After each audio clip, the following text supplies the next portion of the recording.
Assalamualaikum warahmatullahi wabarakatuh. Berjumpa lagi dengan saya Johan Bakso. Kali ini Johan akan menjawab pertanyaan dari teman-teman, gimana caranya bikin bakso ayam tetapi warnanya tidak pucat. So, buat kalian yang penasaran tetap stay tune di Johan Bakso.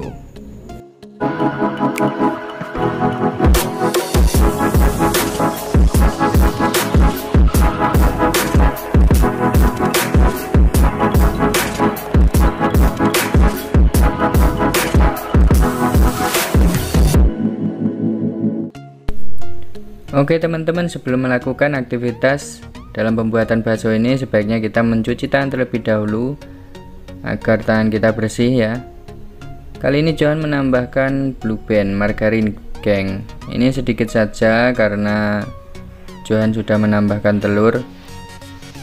Fungsi margarin di sini untuk pengembang ya geng. Jadi buat teman-teman yang ingin baksonya mengembang, itu tambahkan sedikit margarin, jangan terlalu banyak. Kalau terlalu ngembang tahu sendiri ya, kalau terlalu ngembang nanti efeknya di bakso terlalu lembut juga kurang bagus. Jadi lembut tetapi tidak terlalu, yang sedang-sedang saja geng. Johan juga akan menjawab pertanyaan dari teman-teman. Satu mangkok harganya berapa bang? Kalau Johan sendiri untuk jualnya itu varian ya, antara 5.000 sampai 30.000. Yang 5.000 isinya bakso sedang 1 dan kecilnya ada 4.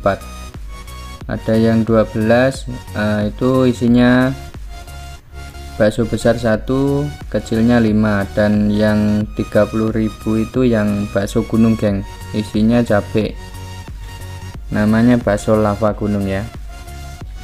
Untuk teknik merebusnya gimana bang? Teknik merebus itu ketika kalian bikin bakso, yang penting airnya sudah panas dan jangan bikin bakso di atas kompor yang menyala, karena itu buat yang pemula tidak bagus ya, nanti baksonya bisa pecah.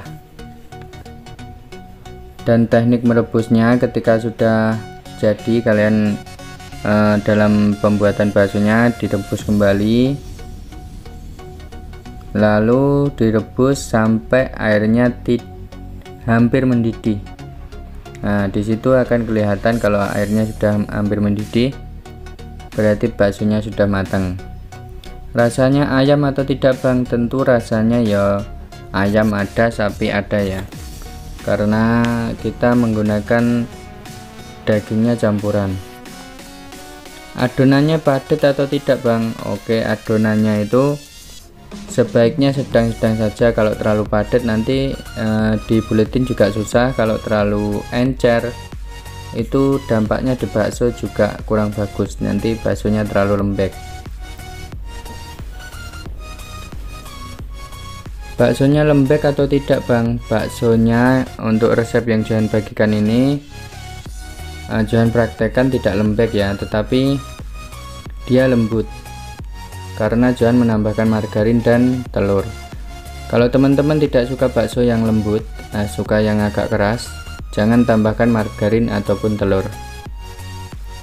Bedanya lembut atau lembek beda ya. Kalau lembek itu digigit nanti di gigi itu lengket ya, tapi kalau lembut dia tidak lengket. Perbandingan daging sama tapioka berapa bang? Kalau daging 1 kilo, tepung tapiokanya jangan lebih dari 1/4 kilo. Jadi kalau pengen bagus ya, daging 1 kilo, tepung tapioka 1 on. Garamnya kasar atau halus bang?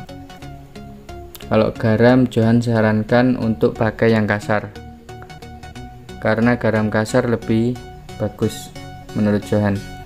Ketika giling buat jualan atau buat makan sendiri. Kalau kalian giling, Johan sarankan bilang saja untuk dibuat jualan, karena nanti sang penggiling akan mengharap kalian kembali untuk menjadi langganan. Tentu mereka akan memaksimalkan kinerja mereka dan memberi harga lebih murah. Bikin bakso enak dan murah. Tentu resep yang Johan bagikan ini cocok sekali ya untuk jualan. Apa prinsip jualan? Simple teman-teman, bisa beli, bisa jual, dapat untung, tetapi tidak mudah. Gimana caranya? Ya kalian harus amati terus ya. Ketika kalian jualan hari ini tidak untung, gimana caranya bisa untung? Kalau untungnya berapa? Kuliner ini sudah tidak dirahasiakan lagi, karena kuliner itu kebanyakan ya, kebanyakan itu 100%. Kalau kalian modalnya 200.000 ya, nanti kalau dijual habis semua jadi duit ya sekitar 400.000. Seperti itu teman-teman, dan ini dia hasilnya. Bisa dilihat ya teman-teman, di sini hasilnya tidak pucat. Gimana caranya? Dengan cara menambahkan kecap. Berapa kadarnya sudah Johan cantumkan di deskripsi, nanti teman-teman bisa baca. Terima kasih sudah menonton, dan wassalamualaikum warahmatullahi wabarakatuh.